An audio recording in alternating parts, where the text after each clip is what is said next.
Ma'asyiral muslimin dimuliakan Allah Subhanahu wa taala. Tema malam hari ini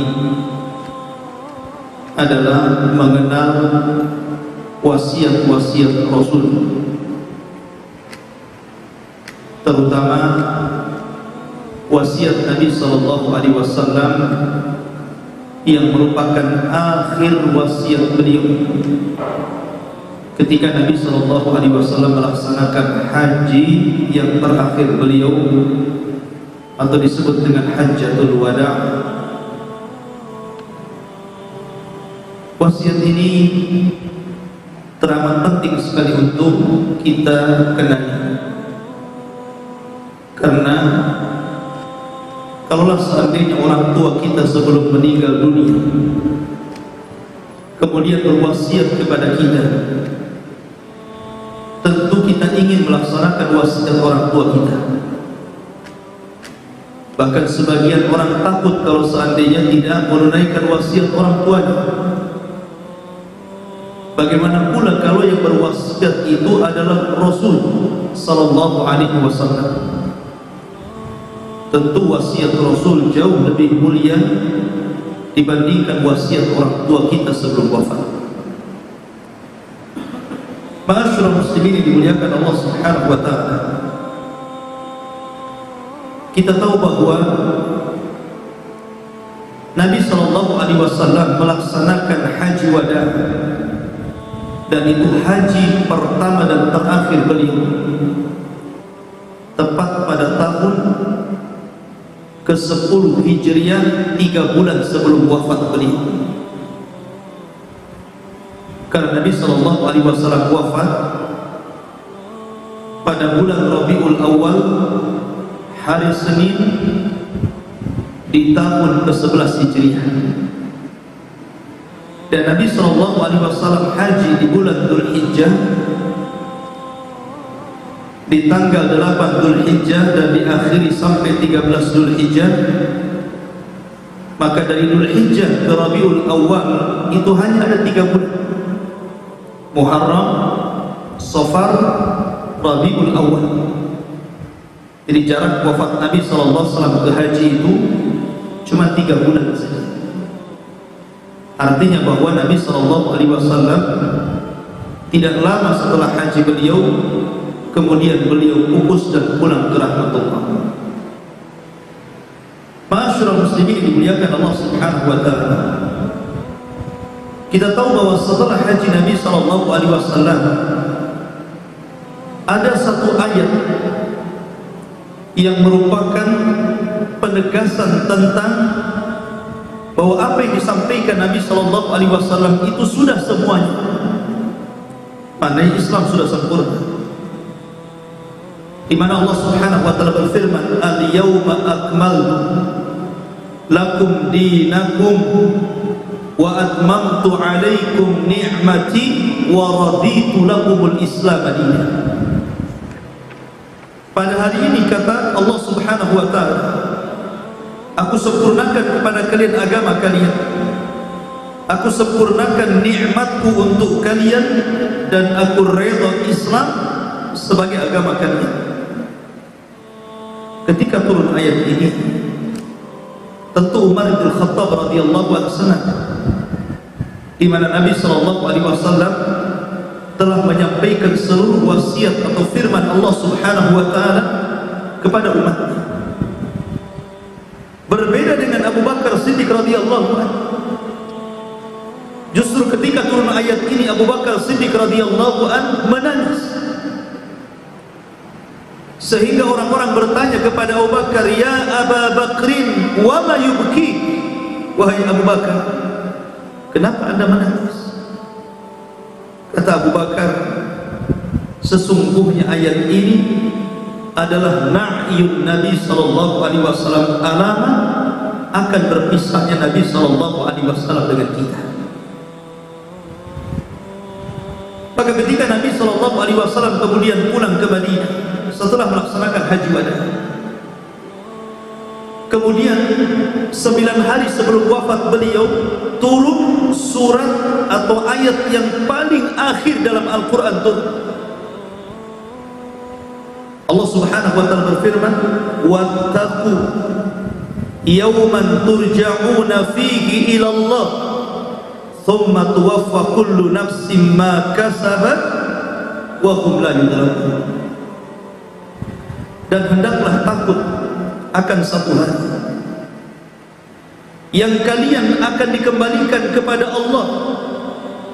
Kalian akan diwafatkan, di mana setiap jiwa akan diwafatkan berdasarkan apa yang mereka lakukan di dunia, dan mereka sekali-kali tidak akan dizalimi Allah Subhanahu wa taala.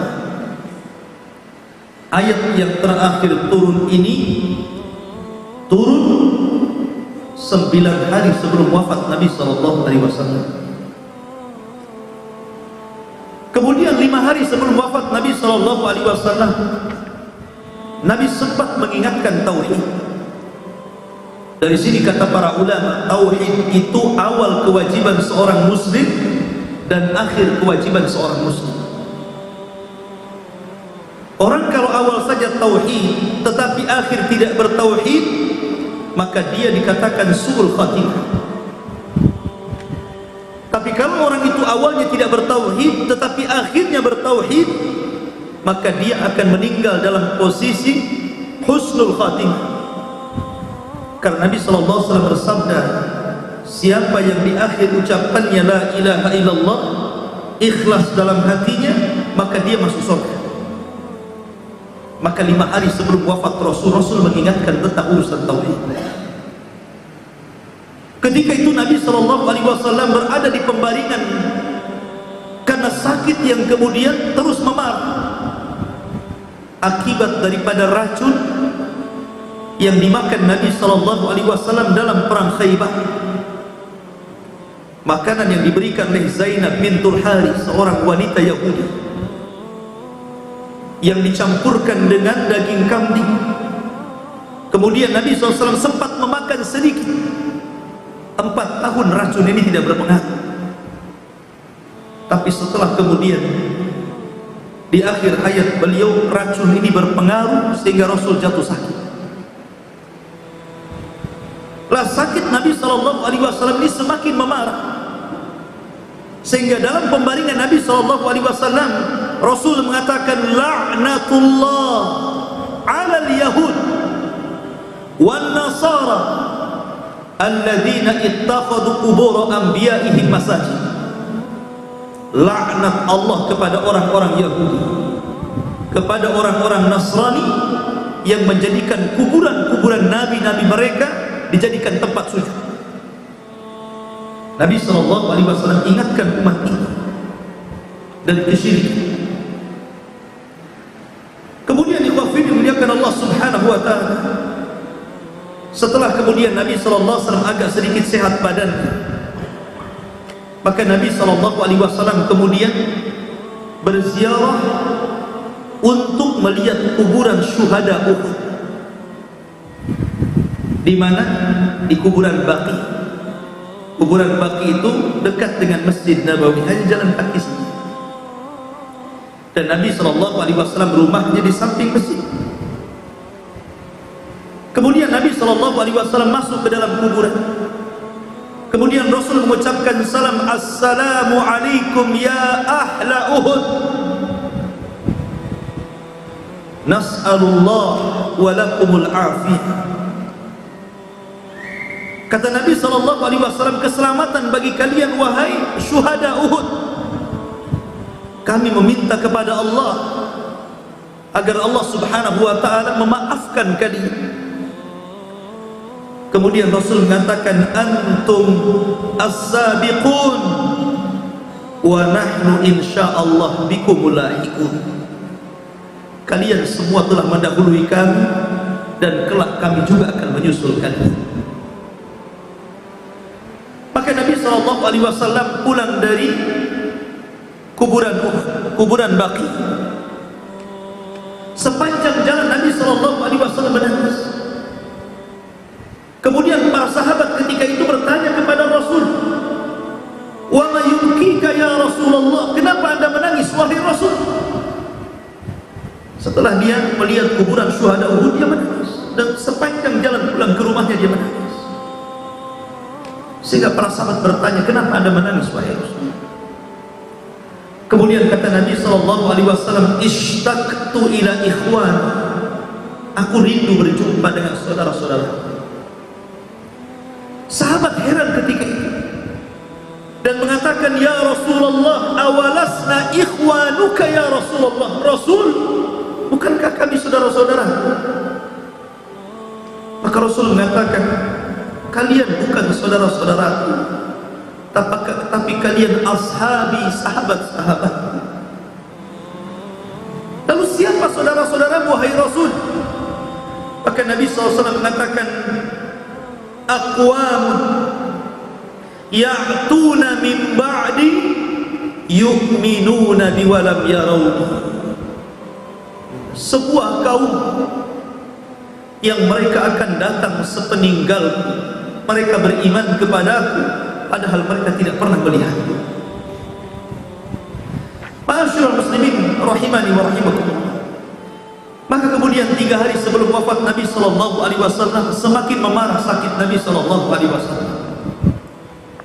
Ketika itu Nabi SAW berada di rumah salah satu istrinya Maimunah. Kemudian Nabi SAW memerintahkan kepada Maimunah, ajmi'u zaujat Maimunah, kumpulkan seluruh istri-istri. Maka datanglah istri-istri Nabi SAW semuanya di rumah Maimunah.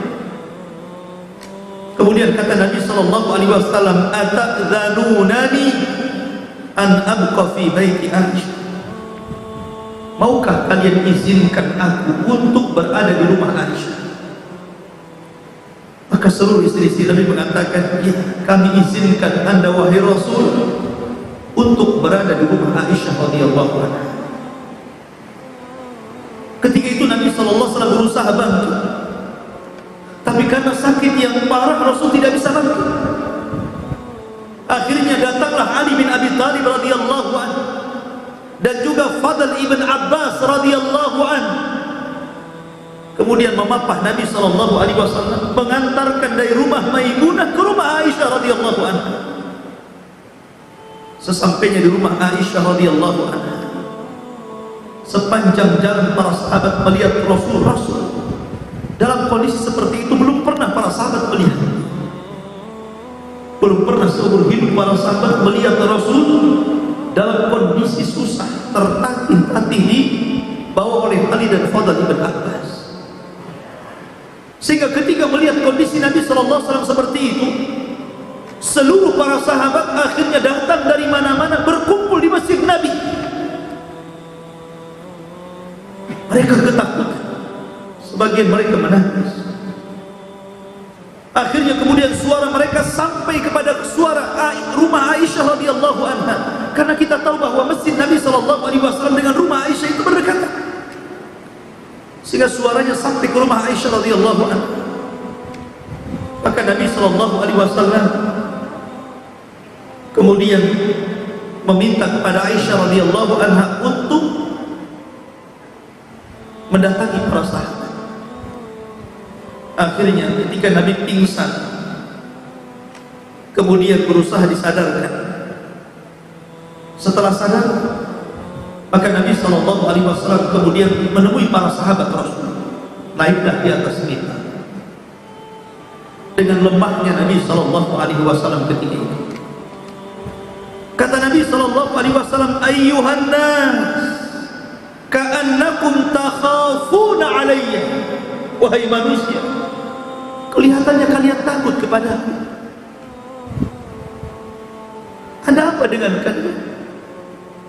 Maka sahabat mengatakan, na'am ya Rasulullah, wahai Rasulullah, tentu kami khawatir dengan kamu. Maka Rasul mengatakan, ayyuhan nas, mau'idukum ma'i laysa fid dunya, mau'idukum ma'i inda al-hawdhi, wallahi ka'anni la anzura ila khawdi fi maqami hadi. Kata Rasul, sesungguhnya perjanjian kalian denganku bukan di dunia, tapi Tapi perjanjian kalian bersamaku kelak di telaga Allah Subhanahu wa Ta'ala di akhirat, seolah-olah dari tempatku ini aku sudah melihat telagaku. Kemudian dia mengatakan, ayyuhan nas, mal faqru akhsha alaikum, wahai manusia, aku tidak takut kalian tertimpa kefakiran. Aku tidak takut. Walakin akhsha alaikum an tubsatad dunya. Yang aku takutkan kalaulah dunia kemudian dibentangkan kepada kalian. Fatanafasuha kama tanafasul ladina min qablikum. Kemudian kalian berlomba-lomba semangat mengejar dunia sebagaimana berlomba-lombanya orang dahulu mengejar dunia. Fatuhlikukum kama ahlakatkum. Fatuhlikukum kama ahlakatkum.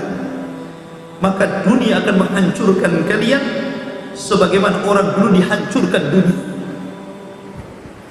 Kemudian Nabi sallallahu alaihi wasallam mengatakan, ayyuhan nas, ayyuhan nas, ittaqullaha fin nisa.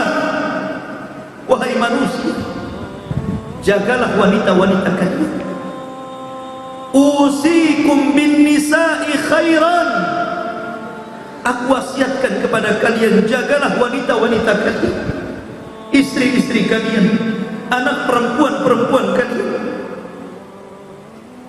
Kemudian Rasul mengatakan, Allahus salatus salat. Jaga salat oleh kalian, jaga salat. Ariqa'akum, ariqa'akum. Jagalah budak-budak kalian, pembantu-pembantu kalian. Kemudian Nabi sallallahu alaihi wasallam ketika itu mengatakan dalam kelemahan, kata Nabi sallallahu alaihi wasallam di hadapan para sahabat ketika itu, walaupun dalam riwayat ada yang mengatakan riwayat ini dhaif, tapi riwayat ini masyhur dari kalangan ahli sejarah. Kata Nabi sallallahu alaihi wasallam, "Man kuntu darabtu dhahra." Siapa yang dulu pernah kupukul pundaknya, fa hadza dhahri falyaqtasmi. Nih punggung, silahkan kisah sekarang. Wa man kuntu akhadtu malan, fa hadza mali falyakhudh minhu. Siapa yang dulu pernah kuzalimi, ku ambil hartanya, nih hartaku, ambil sekarang. Wa man kuntu syatamtu 'irdan, fa hadza 'irdi falyaqtas minni. Siapa yang dulu pernah ku caci, ku maki, nih kehormatanku, caci sekarang. Subhanallah. Nabi sallallahu alaihi wasallam tidak hendak meninggal dunia dalam kondisi memiliki hutang kepada siapapun dari manusia. Maka Nabi sallallahu alaihi wasallam ketika itu mengatakan, ayyuhan nas, inna abdallah khayyarallahu baina dunya wa baina ma indallah. Sesungguhnya Allah Subhanahu wa taala telah memilihkan kepada hamba-Nya antara hidup di dunia dengan diberikan berbagai macam kenikmatan dan kembali ke hadapan Allah Subhanahu wa taala, maka hamba ini memilih apa yang ada di sisi Allah Subhanahu wa taala. Ketika itu para sahabat tidak ada yang paham dengan ucapan ini. Tetapi tiba-tiba Abu Bakar Siddiq radhiyallahu anhu kemudian menangis dan mengatakan, wallahi ya Rasulullah, fadainaka bi abaina wa ummahatina wa azwajina wa amwalina wa auladina ya Rasulullah. Rasul, biarlah kami tebus dirimu dengan bapak-bapak kami, ibu-ibu kami, istri-istri kami, harta-harta kami, anak-anak kami, wahai Rasul. Biar kami tebus, wahai Rasul. Abu Bakar paham ucapan ini, karena Abu Bakar paling paham bahwa itu ucapan terakhir perpisahan Nabi SAW dengan para sahabatnya, sehingga para sahabat marah kepada Abu Bakar yang menyela-nyela ucapan Rasul dengan mengatakan, kau putus ucapan Rasul wahai Abu Bakar, biarkan dia berkhutbah. Tapi Nabi SAW kemudian memarahi orang-orang yang mencela Abu Bakar dan mengatakan, ayuhan nas, sesungguhnya Abu Bakar adalah orang yang terbaik, Telah banyak kebaikan yang dia berikan ke dalam Islam, dan aku tidak bisa memberikan apapun kecuali Allah Subhanahu wa ta'ala yang kelak akan membalas. Semua pintu tertutup kecuali pintu Abu Bakar Siddiq radhiyallahu anhu. Ketika itu maka Nabi SAW turun dari mimbar mengarah ke rumah, kemudian di berbaring. Maka Nabi SAW ketika itu kedatangan Abdurrahman bin Abi Bakar sedang membawa siwak. Nabi SAW lemas badan, tidak sanggup untuk mengangkat badan. Dia hanya memandang Abdurrahman sedang bersiwak. Tapi Aisyah radhiyallahu anha paham. Kemudian seolah-olah Nabi hendak bersiwak, dia ambilkan siwak Abdurrahman, kemudian meletakkan di mulut Rasul. Tapi Rasul tidak sanggup menggoyangkan lidah. Maka Aisyah radhiyallahu anha ambil kemudian siwak itu dan berusaha melembutkan dengan bibir. Setelah lembut, kemudian Aisyah radhiyallahu anha menyiwakkan gigi Nabi SAW. Demi Allah, kata Aisyah, aku tidak pernah melihat Rasul bersiwak seindah itu. Ketika itu Fatimah masuk. Fatimah bintu Nabi SAW. Kata Nabi SAW, "Udnu minni ya Fatimah." Kemari dekat. Kemudian Nabi SAW membisikkan, fahaddatsaha syai'an. Dia bisikkan sesuatu di telinga Fatimah. Fabakat Fatimah. Tiba-tiba Fatimah menangis. Setelah itu Nabi SAW mengatakan, "Udnu minni Fatimah." Kemari lagi wahai Fatimah, dekatkan kembali telinga. Fahaddatsaha syai'an. Kemudian Nabi SAW mengucapkan sesuatu lagi. Fadhahika. Tiba-tiba Fatimah tertawa. Setelah wafatnya Nabi SAW, Aisyah bertanya kepada Fatimah, "Wahai Fatimah, ketika Nabi SAW membisikkan pertama engkau menangis, ketika Nabi SAW membisikkan kedua engkau tertawa, macam mana engkau bisa mempertemukan dalam satu waktu menangis dan tertawa? Apa yang dibisikkan Rasul kepadamu sebenarnya?" Maka Fatimah mengatakan, "Wahai Aisyah, pada bisikan pertama Nabi SAW berpamitan kepada bahwa dia akan meninggal malam itu. Maka aku pun menangis. Kemudian Nabi SAW membisikkan kembali kedua kalinya, dan Rasul mengatakan, "Wahai Fatimah, anti sayyidatun nisa'i fil jannah." Bahwa engkau adalah kelak yang akan menjadi pemimpin para wanita di sorga, dan engkau satu-satunya keluargaku yang akan menyusulku sepeninggalku. Betullah setelah 6 bulan dari wafat Rasul, Fatimah menyusul meninggal dunia. Maka ketika Nabi SAW semakin memarah, Rasul menceritakan pengaruh racun kepada Aisyah radhiyallahu anha. Maka Nabi SAW, "Akhrijuha." Keluarkan mereka semuanya. Rasul meminta agar orang-orang yang berada di rumah itu keluar semuanya. Akhirnya semua keluar, kecuali Nabi SAW dan Aisyah radhiyallahu anha di kamar. Ketika itu Nabi SAW meletakkan kepalanya di paha Aisyah radhiyallahu anha, menempel di dada Aisyah radhiyallahu anha, wanita yang paling dicintai Nabi SAW. Tiba-tiba Nabi SAW mengatakan, "Ila rafiqil a'la, ila rafiqil a'la." Aku memilih untuk menemui saudara-saudaraku yang ada di atas sana. Kata Aisyah radhiyallahu anha, "Fa'araftu annahu khayyara baina dunya wa baina ma 'indallah." Ketika itu aku paham Nabi SAW sedang diberikan pilihan. Apakah dia mau hidup di dunia seterusnya, ataukah dia ingin kembali ke hadapan Allah Subhanahu wa ta'ala, dan dia memilih ila rafiqil a'la. Datanglah malaikat Jibril pada Ramadan terakhir. Nabi SAW mendatangi Rasul 2 kali. Padahal setiap Ramadan Jibril itu mendatangi 1 kali saja, tapi Ramadan yang terakhir Jibril sampai 2 kali, sehingga Rasul heran. Maka di detik detik wafat Nabi sallallahu alaihi wasallam, Jibril membawa malakul maut, dan tidak ada malaikat yang dibawa Jibril, maksudnya malakul maut, yang meminta izin kepada orang yang akan dicabutnya kecuali kepada Nabi sallallahu alaihi wasallam. Biasanya malakul maut kalau hendak mencabut nyawa seseorang tanpa harus ada izin dari orang yang akan dicabutnya, kecuali Nabi sallallahu alaihi wasallam. Kata Jibril, "Ya Rasulullah, yasta'dinuka malakul maut." Rasul, malaikat maut sudah berada di pintu dan meminta izin untuk datang kepadamu. Maka kata Nabi sallallahu alaihi wasallam, "Aku izinkan dia masuk." Masuklah malakul maut.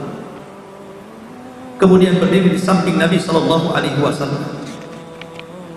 Ketika itu malakul maut mengatakan, "Assalamu alayka ya Rasulullah." Keselamatan bagi engkau hai Rasul. Allah telah memilih kepadamu untuk tetap hidup ataukah kembali ke rahmatullah alaihi, ke rahmatullah, ke tempat yang paling indah di surga. Tapi Nabi SAW mengatakan, "Ila rafiqil a'la la ilaha illallah wa innal mauta lasakarat." Saya memilih kehadapan Allah. Tidak ada sesembahan yang berhak disembah kecuali Allah. Sesungguhnya kematian itu ada rasa sakit.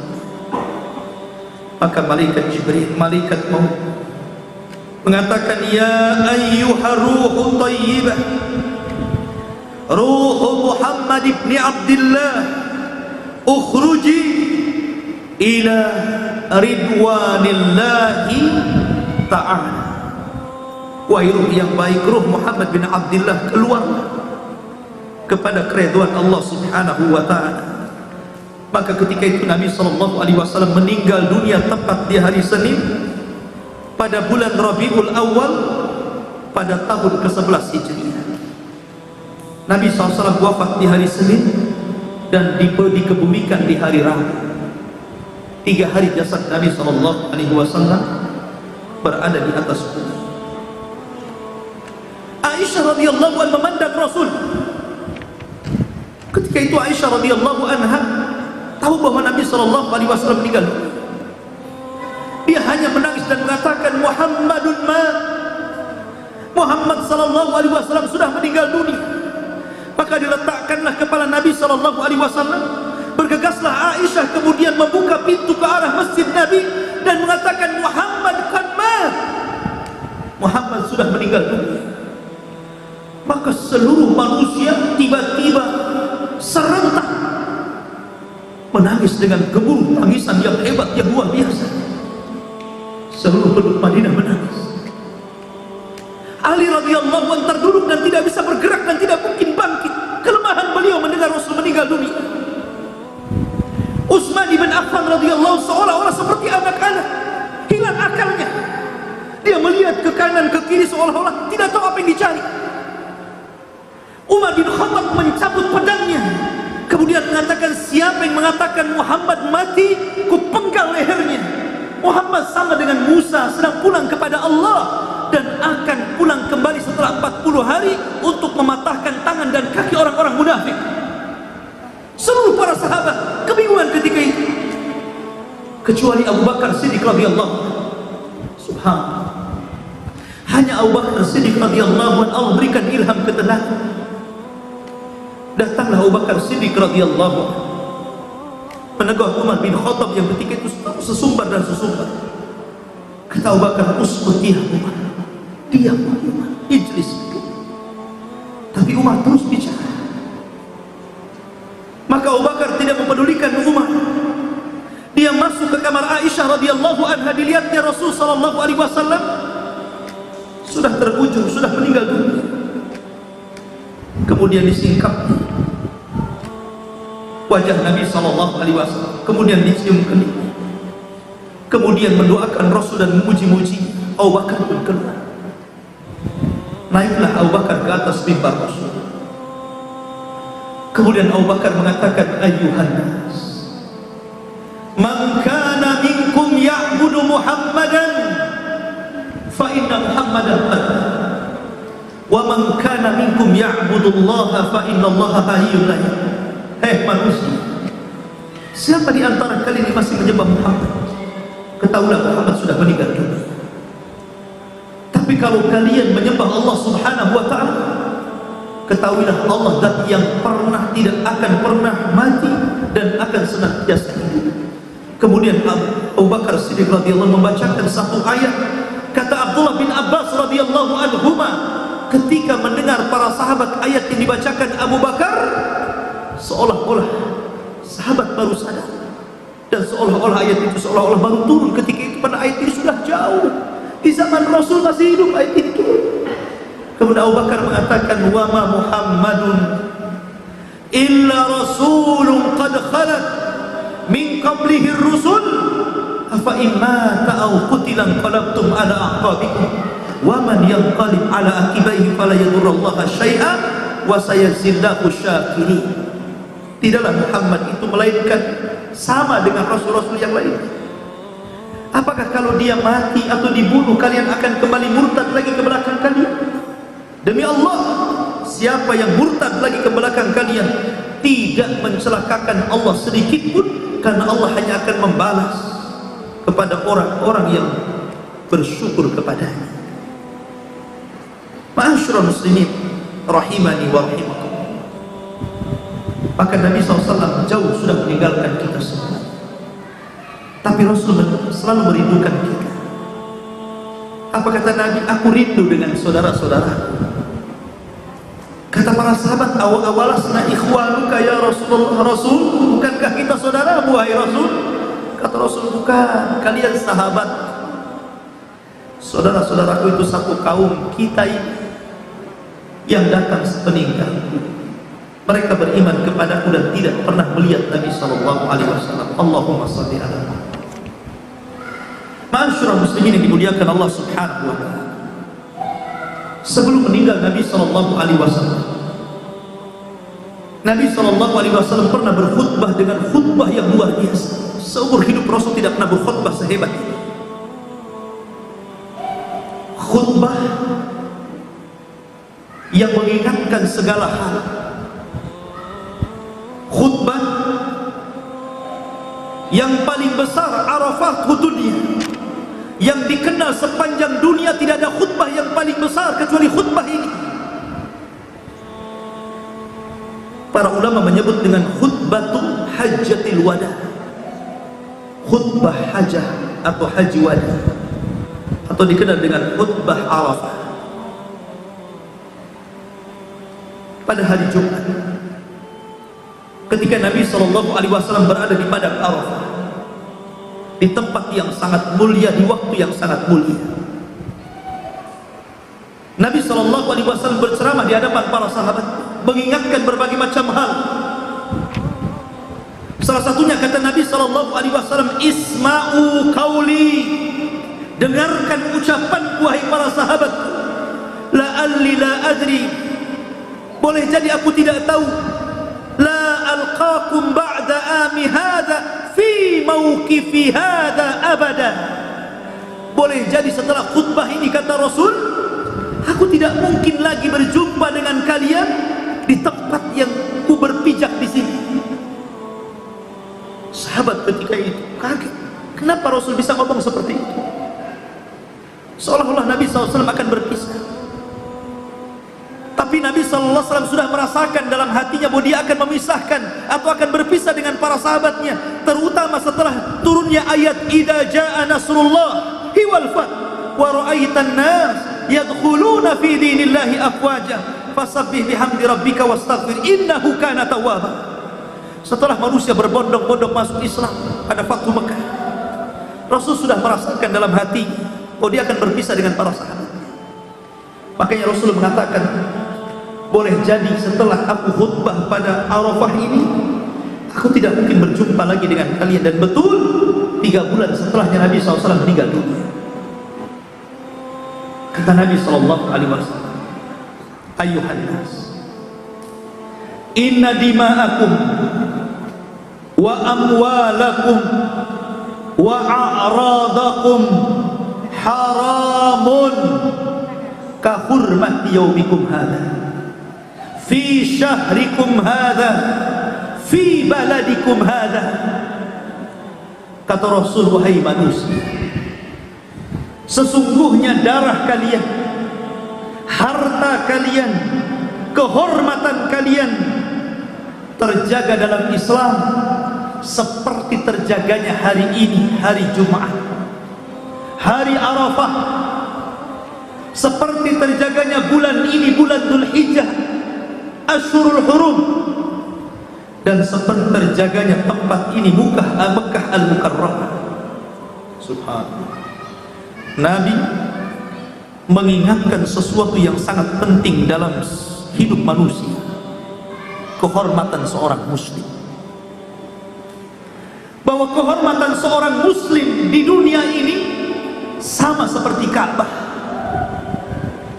sama seperti padang Arafah, sama seperti bulan Dzulhijjah. Tidak boleh Anda menumpahkan darah sesuka Anda kepada muslim yang lain, mengambil harta seorang muslim dengan seenaknya, mencaci maki kehormatannya, karena darah, harta, kehormatan terjaga dalam Islam seperti terjaga hari Arafah, terjaga bulan Dzulhijjah, dan terjaganya Mekah Al-Mukarramah. Ingat, Nabi SAW dalam hadis Abdullah bin Amr radhiyallahu anhu, suatu ketika tawaf di Ka'bah, kemudian Nabi SAW memandang Ka'bah dan mengatakan, wallahi ma atyabuki wa atyabu rihiki wa ma'adhamuki wa a'dhamu rihiki, inna hurmatal mu'min indallah la a'dhamu hurmatan minki damuhu wa malu. Apa kata Nabi SAW di hadapan Ka'bah? Demi Allah, kata Rasul, alangkah indahnya dirimu dan alangkah indahnya bau. Alangkah mulianya dirimu, wahai Ka'bah, dan alangkah mulianya bau. Akan tetapi kehormatan seorang mukmin di sisi Allah jauh lebih mulia, jauh lebih suci, jauh lebih indah dibandingkan kehormatan dirimu, wahai Ka'bah, darahnya dan juga hartanya. Lihat bagaimana Nabi SAW mengatakan bahwa darah seorang muslim itu terjaga. Makanya Nabi mengatakan, lau anna ahlas samawat wa ahlal aradin, kalaulah seluruh penduduk langit dan bumi ishtaraku fi safki dami mri'in muslim, mereka berserikat untuk menumpahkan darah seorang muslim, la akabbahumullahu finnari jahannam, tentu Allah akan menenggelamkan mereka ke neraka jahannam. Semuanya. Kalau seandainya seluruh penduduk langit dan bumi itu berkumpul, kemudian berserikat untuk menumpahkan satu darah dari seorang muslim, cukup bagi Allah menenggelamkan mereka semuanya ke dalam api jahannam. Oke, Nabi SAW mengatakan, la naqtulal ka'bata hajaran hajaran khairun atau ahwanu indallah min iraqata dami muslim. Kalaulah Ka'bah itu dihancurkan sekeping demi sekeping, masih lebih ringan dosanya dibandingkan Anda membunuh seorang muslim. Apapun alasan, membunuh seorang muslim dalam Islam itu tercela, kecuali karena ada hak yang dibenarkan dalam Islam, seperti qisas, atau dia melakukan pelanggaran yang memang tegak baginya hukum bunuh. Tapi kalau seandainya bukan sebuah pelanggaran yang syar'i, tiba-tiba kemudian jiwa seorang muslim dilayangkan, apapun alasannya, tetap perbuatan Anda masuk pada firman Allah Subhanahu wa taala, wa man qatala nafsan faka'annama qatala nasa jami'an. Siapa yang membunuh satu jiwa, seolah-olah Anda membunuh seluruh jiwa. Muncul orang-orang yang membunuh kaum muslimin dengan atas nama jihad, dengan mengatasnamakan li'la'i kalimatillah, meninggikan kalimat Allah, membunuh kaum muslimin dengan sebutan la ilaha illallah. Angkat semua kalimat-kalimat, alasan apapun yang kalian kemukakan. Kalau anda membunuh saudara kalian tanpa ada hak yang dibenarkan dalam Islam, maka anda telah melakukan kabairud dzunub, dosa dari dosa-dosa besar yang pernah dilakukan oleh nenek moyang mereka Qabil ketika membunuh saudaranya Habil. Maka Islam sangat melindungi Rasul, sampai dalam khutbahnya mengingatkan soal darah kaum muslim. Tapi di zaman sekarang, subhanallah, betul kata Nabi, di antara tanda-tanda hari kiamat kasratul haraj, banyaknya pembunuhan, sehingga orang yang membunuh bingung kenapa dia bisa membunuh, orang yang dibunuh tambah bingung kenapa dia bisa dibunuh. Bahkan bayi-bayi yang tidak bersalah dibunuh oleh orang tuanya, sementara Allah mengatakan wal mau'udatu su'ilat bi ayyi dzambin qutilat. Dan bayi-bayi yang dibunuh tanpa ada hak yang dibenarkan itu pada hari kiamat akan datang kepada Allah, kemudian mengatakan, atas dasar apa kau bunuh diriku? Subhanallah. Hari ini banyak orang yang membunuh saudaranya. Bahkan ada anak yang tega membunuh orang tuanya, na'udzubillah. Orang tua membunuh anak. Apa alasannya? Apa yang anda akan katakan di hadapan Allah? Belum lagi hari ini kita lihat di negeri-negeri kaum muslimin, perang saudara. Lihat di Yaman, lihat di Suriah, dan di negara-negara Timur Tengah sana. Nyawa seolah-olah tidak ada harganya bagi manusia. Mereka suka-suka mencabut nyawa begitu saja. Padahal jiwa satu muslim ataupun manusia sekalipun sangat dihargai. Makanya mengingatkan soal darah pada khutbah ini, karena memang urusan darah ini sangat penting dalam Islam untuk dijaga. Jangan lagi urusan darah, membunuh binatang saja kita bisa masuk neraka. Kata Nabi SAW, udzibatum ra'atu finnar fi hirratin habasatha. Ada seorang wanita masuk neraka gara-gara menyiksa seekor kucing dan membunuhnya. Ini yang pertama. Rasul mengingatkan soal darah, soal harta, soal kehormatan. Jangan dirobek darah, harta, dan kehormatan seorang muslim. Yang kedua, Nabi SAW mengingatkan tentang sepak terjang syaitan. Kata Nabi SAW, ayyuhan nas, inna syaitan qad ya'isa an yu'bad fi jaziratil Arab. Manusia, ingatlah, setan itu boleh jadi putus asa untuk disembah lagi di tanah Arab atau di tanah-tanah lain.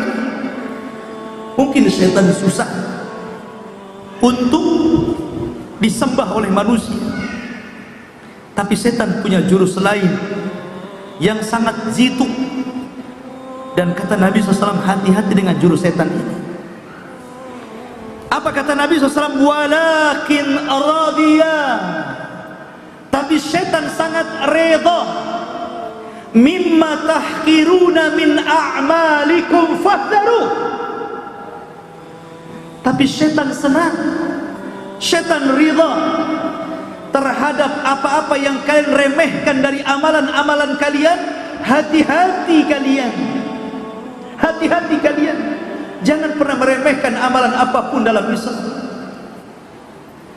Setan menggiring kita untuk supaya kita meremehkan dosa, akhirnya masuk pada dosa zina. Setan kemudian menganggap remeh atas dosa riba, akhirnya orang makan riba. Setan memandangkan pada pandangan kita tentang remehnya dosa uququl walidain, akhirnya orang durhaka kepada orang tua. Setan kemudian memberikan pandangan tentang remehnya pahala salat, akhirnya orang meninggalkan sholat. Dan begitu seterusnya. Akhirnya orang mulai remeh memandang sholat, zakat, puasa, remeh memandang kebaikan kepada orang tua, berbuat baik kepada tetangga, kemudian remeh tentang pahala membaca Quran, zikir dan yang lainnya. Akhirnya kemudian semakin mereka menumpuk-numpuk dosa dan tidak perhatian kepada pahala, lambat laun akhirnya mereka kufur, kemudian mengikuti syaitan. Itulah syaitan. Rasul mengingatkan akan jurus syaitan. Dalam riwayat, walakin aradiya fi tahriz bainakum. Tapi syaitan ridho dengan cara mengadu domba di antara kalian, membuat perpecahan di antara kalian, membuat permusuhan di antara kalian, saling menyesatkan di antara kalian, saling mengkafir-kafirkan di antara kalian, saling memasuk-masukkan ke neraka di antara kalian. Setan ridho. Dan itu sebuah kenyataan. Kita lihat pada hari ini munculnya kelompok-kelompok sempalan dalam Islam, mudah mengkafir-kafirkan saudaranya, mudah menyesat-nyesatkan saudaranya, mudah membid'ah-bid'ahkan saudaranya, mudah menyesat-nyesatkan yang lainnya, seolah-olah dia paling ahli sorga, yang lain ahli neraka. Banyak. Itu jurus syaitan. Oke, Nabi SAW mengingatkan tentang sepak terjang syaitan dalam khutbah yang luar biasa. Kemudian Nabi SAW mengingatkan juga tentang pentingnya kembali kepada Al-Quran dan Sunnah. Kata Nabi SAW, ayyuhan nas qad taraktukum ala kitabillahi wa sunnati. Wahai manusia, sudah kutinggalkan kepada kalian dua pusaka besar, kitab Allah dan sunnah. Kata Nabi SAW, taraktu fikum amraini lan tadillu ma tamassaktum bihima, kitaballahi wa sunnati. Aku tinggalkan kepada kalian dua pusaka. Kalau kalian mau berpegang dengan keduanya, yakinlah kalian tidak mungkin tersesat selama-lamanya. Al-Quran dan sunnahku, kata Rasul. Ikhwan, ketika Allah turunkan Adam, iblis dan Hawa dari surga ke dunia karena maksiat mereka yang mereka lakukan di surga, Allah katakan, qul nahbitu minha jami'an, keluar kalian semua dari surga. Wahai Adam, wahai Hawa, wahai iblis, keluar kalian semua dari surga. Maka mereka kemudian diturunkan ke bumi menjadi musuh abadi. Tapi Allah mengatakan, fa imma ya'tiyannakum minni hudan faman tabi'a hudaya fala khaufun 'alaihim wala hum yahzanun. Kelak wahai Adam, wahai Hawa, wahai iblis, aku akan turunkan petunjuk. Siapa yang mengikuti petunjukku, maka dia tidak mungkin akan merasakan takut dan tidak mungkin akan bersedih hati. Dalam ayat yang lain, faman tabi'a hudaya fala yadhillu wa la yashqa. Siapa yang mengikuti petunjukku, dia tidak mungkin sesat dan tidak mungkin celaka. Apa makna petunjuk yang diturunkan Allah? Kata para ulama tafsir, yang dimaksud petunjuk di situ adalah para rasul dan kitab-kitab yang dibawa mereka. Ketika Allah Subhanahu wa taala mengutus Nabi Musa dan kitab yang dibawanya Taurat, maka itulah petunjuk yang Allah turunkan kepada manusia. Siapa yang mengikuti Musa dan Taurat yang dibawanya, fala yadhillu wa la yashqa, tidak mungkin celaka dan tidak mungkin sesat. Setelah Musa dan Taurat kemudian meninggalkan kita, Allah utus Nabi Daud dan Zabur. Maka siapa yang mengikuti Nabi Daud dan Zabur, berarti dia telah mengikuti petunjuk Allah, maka dia tidak mungkin tersesat dan tidak mungkin celaka.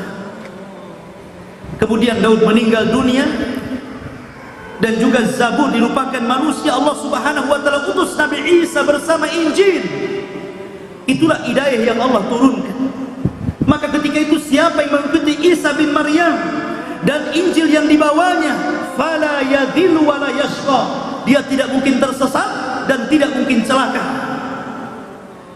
Kemudian setelah Isa meninggal dunia dan Injil pun dilupakan manusia, kemudian Allah utus Rasul Muhammad bin Abdullah salawatullah wa salamuhu alaihi, sayyidul anbiya'i wal mursalin, habibullah khalilur rahman, Muhammad bin Abdullah sallallahu alaihi wasallam, bersama Al-Quran yang dibawanya.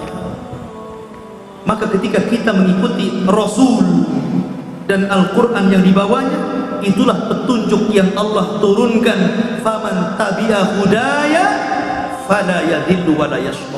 Siapa yang mengikuti petunjukku, dia tidak mungkin tersesat dan tidak mungkin celaka. Taraktu fikum amrayn, kutinggalkan kepada kalian dua pusaka. Ini tasamtum bihima falan tadillu abada. Kalau kalian berpegang dengan keduanya, tidak mungkin sesat selama-lamanya. Quran dan sunnah, itulah petunjuk Allah. Subhanallah, luar biasa. Kemudian Nabi SAW mengingatkan kembali persoalan tradisi jahiliyah. Apa kata Nabi SAW? Ayuhan nas, wahai manusia, inna amran min umuril jahiliyati mawdu'un tahta qadami. Hei manusia, sesungguhnya perkara apapun dari perkara-perkara jahiliyah, dengan kedatanganku semuanya kuletakkan di bawah kaki. Dengan kedatangan aku dan Islam, maka tradisi jahiliyah yang tercela tidak ada lagi dalam Islam. Tidak ada lagi orang yang menguburkan bayi wanita hidup-hidup. Tidak ada lagi yang meremehkan kaum wanita. Tidak ada lagi saling menguasai antara si kuat dengan si lemah, antara si kaya dan si miskin. Semuanya rata. Tidak ada lagi tradisi riba. Tidak ada lagi tradisi dendam kesumat. Semua tradisi jahiliyah kuletakkan di bawah kakiku. Termasuk kata Nabi SAW, arbaun, ada 4 perkara yang tidak mungkin ditinggalkan semua urusan jahiliyah. Pertama, bangga dengan nasab, membenci nasab, kemudian meminta hujan dengan bintang, dan seorang wanita yang menangis karena kematian, mengeluh, niyahah. Tapi dengan kedatangan Islam semua dihapuskan, termasuk urusan dendam kesumat. Urusan dendam kesumat dalam Islam dihapuskan. Makanya Rasul mulai dari dirinya. Kata Rasul apa? Wa inna damal jahiliyati mawdu' tahta qadami. Ingat, seluruh yang berkaitan dendam kesumat kuhapuskan di bawah kakiku. Dan yang pertama kali kuhapuskan tentang urusan dendam ini adalah dendam Rabi ibn Harith. Rabi ibn Harith, anak dari paman Rasul, dibunuh secara zalim oleh kabilah Hudayr. Dahulu ikhwan, di zaman sebelum diutusnya Rasul, kalau ada 2 kabilah berperang, bertempur, kemudian satu di antara kabilah itu mati, maka mereka akan membalas jiwa balas jiwa. Maka mereka akan menuntut darah siapapun dari kabilah yang sudah membunuhnya. Harus ada yang mati walaupun dia bukan pembunuhnya. Maka Nabi SAW mengatakan tidak ada lagi yang seperti ini.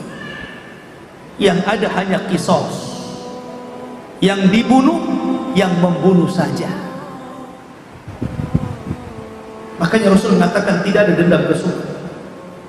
Aku hapuskan dendam kesumatnya kematian Rabi bin Harith, dia anak paman. Termasuk Nabi SAW, termasuk riba, riba jahiliyah, mawdu'un tahta qadami. Riba jahiliyah juga kuhapuskan di bawah telapak kakiku. dan yang pertama kuhapuskan riba pamanku sendiri Abbas bin Abdul Muttalib. Kenapa Rasul menghapuskan kerabat-kerabatnya dulu? Biar orang tahu dan mengikuti bahwa dalam berdakwah itu harus memulai dari keluarga dulu sebelum orang lain. Makanya Rasul membersihkan keluarganya dulu, baru orang lain. Kemudian Nabi SAW mengingatkan tentang urusan perempuan, urusan hak. Kata Nabi SAW, wastausu bin nisa'i khairan fa innama hunna awanun indakum laisa tamlikuna minhunna syai'an ghaira dhalik illa ayyatina bifahishatin mubayyinah fa in fa'alna fahjuruhunna fil madaji wadribuhunna darban ghaira mubarrih fa in ata'nakum fala tabghu alaihinna sabila. Aku wasiatkan kalian jaga istri-istri kalian, jaga istri-istri kalian, jaga dengan baik. Mereka adalah wanita lemah bagi kalian. Makanya Allah mengatakan hunna libasul lakum wa antum libasul lakum. Kalian ini baju bagi mereka, mereka juga baju untuk kita. Kalian menikahi istri-istri kalian, kalian bukan mengambil di jalan-jalan. Anda mengambil istri kalian bukan mengambil di tempat-tempat kotor, tapi kita melamar kepada orang tuanya. Orang tuanya sudah membesarkan anak itu sejak kecil, disekolahkan, diberikan pendidikan akhlak dan adab, dikuliahkan sampai dia dewasa, diberikan tempat yang layak, diberikan makanan yang layak, diberikan perlakuan yang layak. Tiba-tiba antum datang ke bapaknya dan mengatakan, saya lamar anak bapak. Kemudian setelah anda lamar dan anda nikahi dengan kalimatullah, dengan akad yang syar'i, tiba-tiba anda kemudian memasukkan dia ke tempat yang tidak layak, ke kasur yang tidak layak, diberikan makanan yang tidak layak, diberikan pendidikan yang tidak layak, ke tempat yang tidak layak. Adilkah seperti itu? Tidak. Maka Islam sangat menghargai hak di sini. Sebagaimana dia mendapatkan kebaikan di tengah-tengah keluarganya, kalau anda mengambilnya, berikan juga kebaikan kepadanya. Fastausu bin nisa'i khairan. Lihat indahnya Islam. Ini wasiat luar biasa ini, bukan wasiat main-main.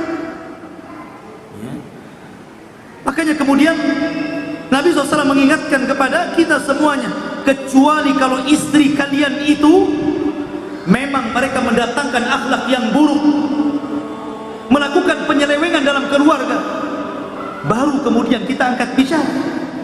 Kata Nabi SAW, nasihati dia. Kalau tidak bisa, pisahkan ranjang dengan dia. Kalau tidak bisa, pukul dia dengan pukulan yang tidak berbekas. Kalau juga tidak bisa, ceraikan dia baik-baik sebagaimana anda mengambilnya dengan cara yang baik. Bagaimana Islam menghargai seorang wanita. Dan tidak mungkin dalam khutbah yang singkat, khutbah yang sangat besar, yang tidak mungkin Rasul mengambil tema kecuali tema-tema khusus, karena tidak mungkin disampaikan dalam waktu yang singkat. Sementara itu khutbah terakhir, khutbah yang paling istimewa, ketika Rasul memasukkan urusan perempuan dalam khutbahnya, menunjukkan di perkara penting yang disampaikan Nabi SAW. Subhanallah.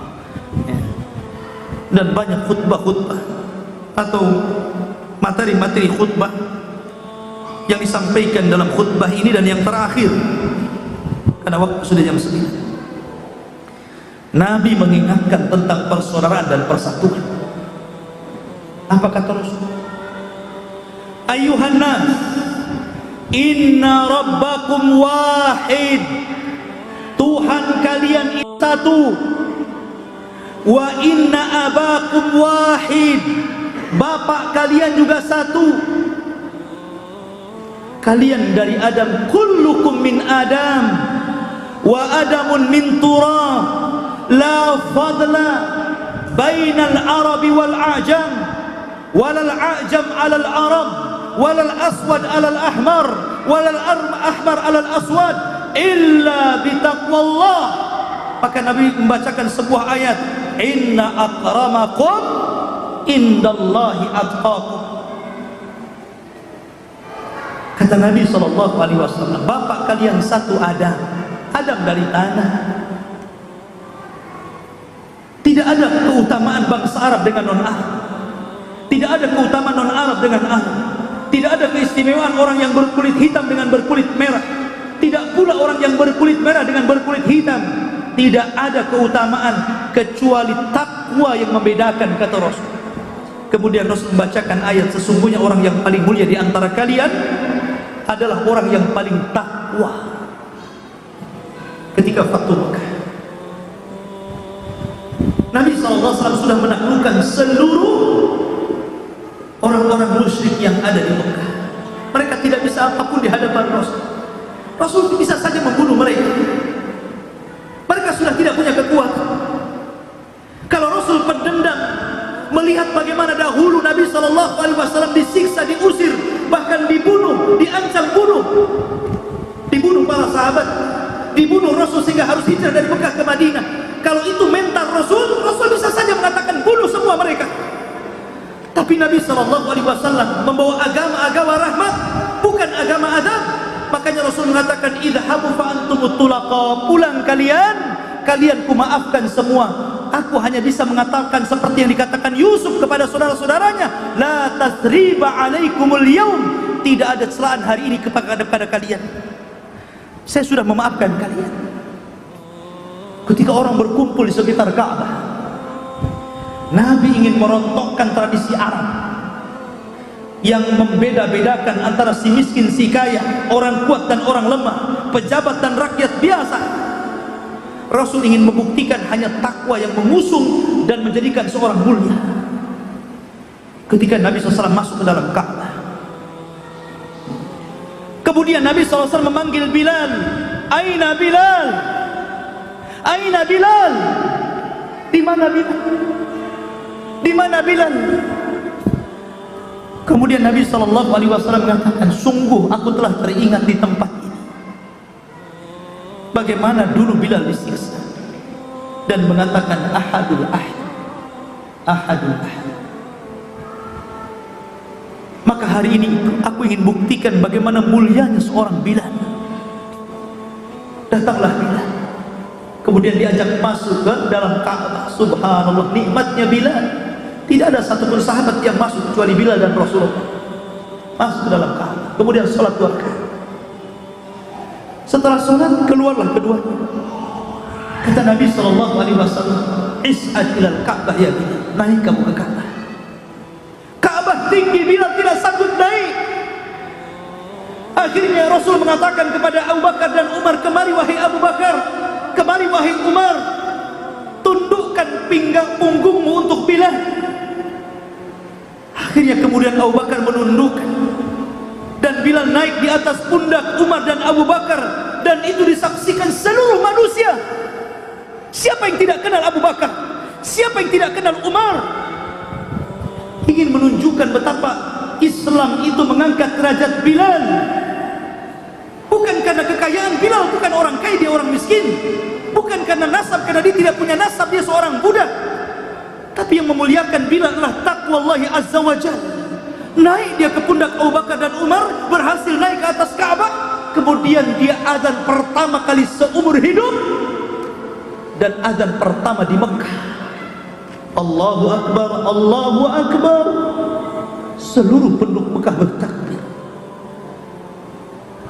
Idza jaa nasrullahi wal fath wa ra'aitan nas yadkhuluna fi dinillahi afwaja fasabbih bihamdi rabbika wastaghfir innahu kana tawwaba.